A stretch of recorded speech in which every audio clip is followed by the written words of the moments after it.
Hi, welcome to my channel, Not Your Average Weight Loss. I'm Karen, 57-year-old mom on my GLP-1 maintenance journey. Welcome. So this video, and I've taken a lot of notes today, I lost 63 pounds since it's been a year and 4 months coming up.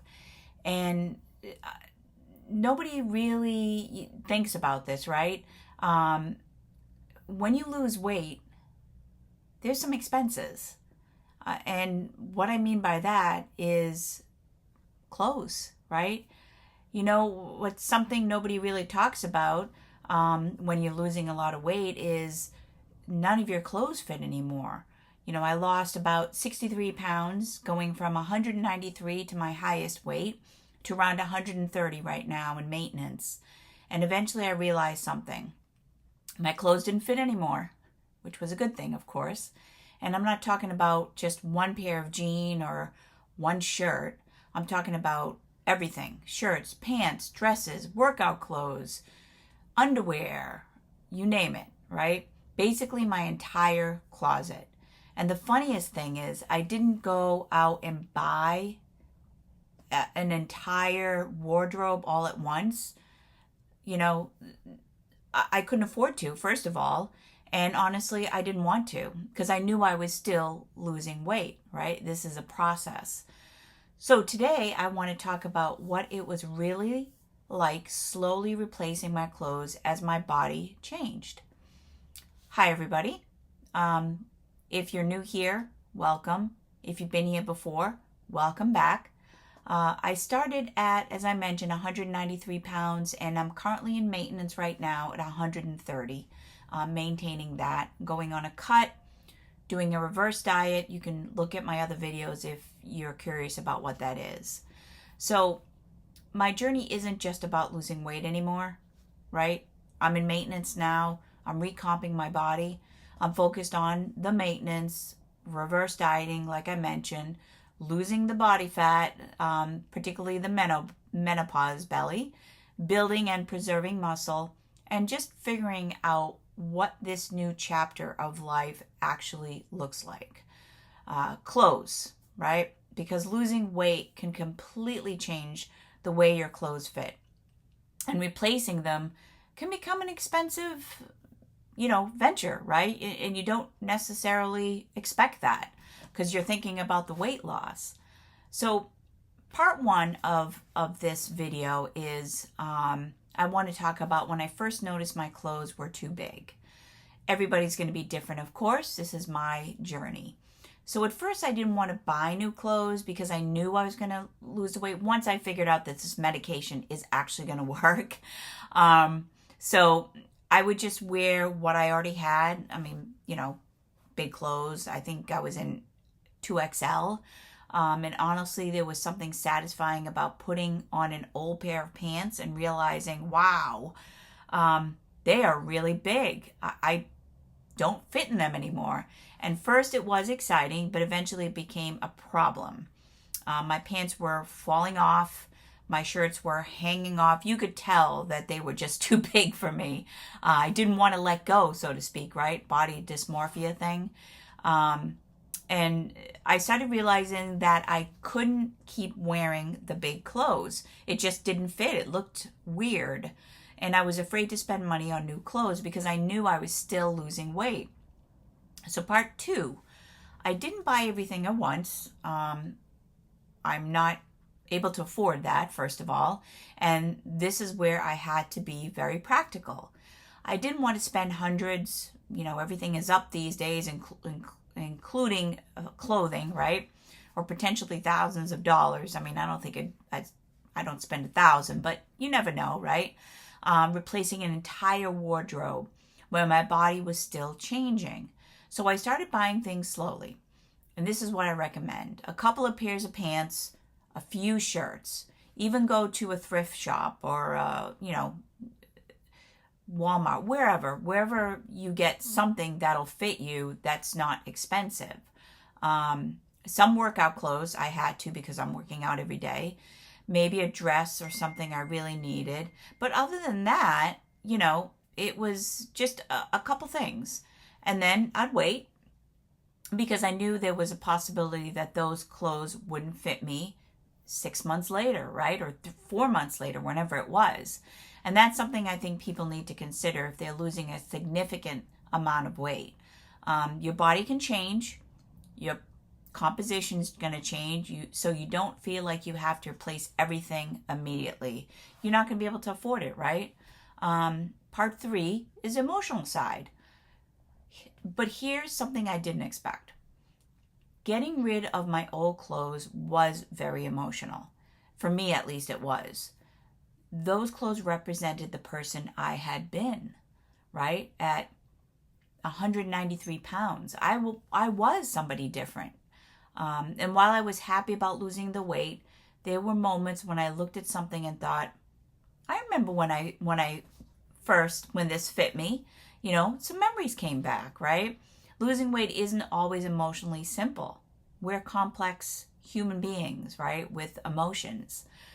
You can be incredibly proud of yourself and still have complicated feelings about your body. Like I mentioned earlier, body dysmorphia.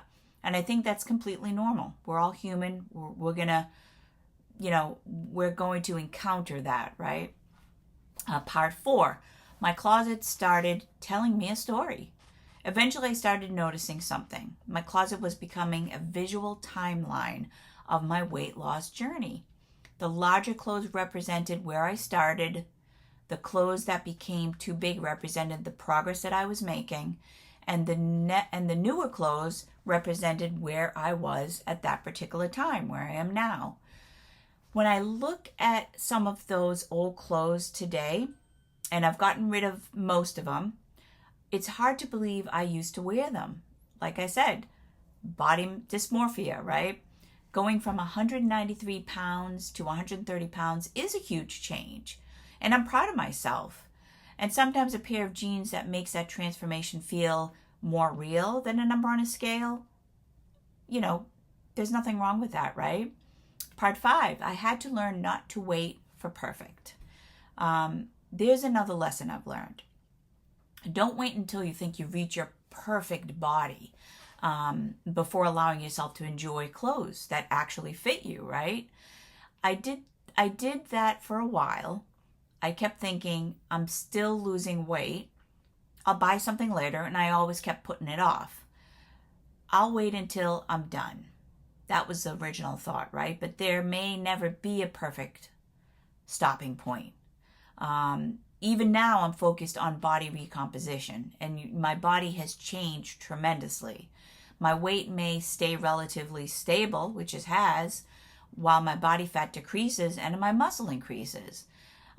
So I'm learning to enjoy the body that I'm in today. I'm really proud of myself, not the body I might have 6 months from now. Part 6, maintenance has changed my thinking. This is one of the biggest differences between where I am now and where I started. When I was actively losing weight in a calorie deficit, the goal was lose weight. Now my goals are different. I'm focused on maintaining my weight. I feel like this is a good weight for me. Reducing my body fat, building my muscle, getting stronger, and staying healthy. And because of that, I'm finally allowing myself to buy clothes that actually fit. I'm not constantly thinking, what size will I be next month? I'm learning to live in the body I have now because that's the same size I'm going to be next month, right? Part 7, my advice, if you're losing a lot of weight, if you're currently losing weight on a GLP-1 and you're finding that your clothes don't fit anymore, here's what I'd recommend. Don't feel like you have to replace your entire closet. You don't need to do that. It's just a waste of money, right? And effort and time. Start with the things you wear the most. Buy a few quality basics. Look for sales, like I said, a thrift or a consignment shop, right? And don't be afraid to buy something simply because you love it. I've done that before. I have you know, shoe fetish, jean fetish, right? Everybody has something that they like. But also, don't go crazy buying an entire wardrobe while your body's still changing. Give yourself some time. The bigger lesson here is at the beginning of this journey, my journey, I thought losing weight was going to be about a number: 193, 180, 170, 150, and eventually down to 130, right? But I've learned that the number is only one part of the story. That's the way, and there's the way you feel. That's the other part, right? The way you move, the strengths you gain, the confidence you develop. And yes, there's a moment when you put on your favorite old pair of jeans and realize that, wow, these are too big.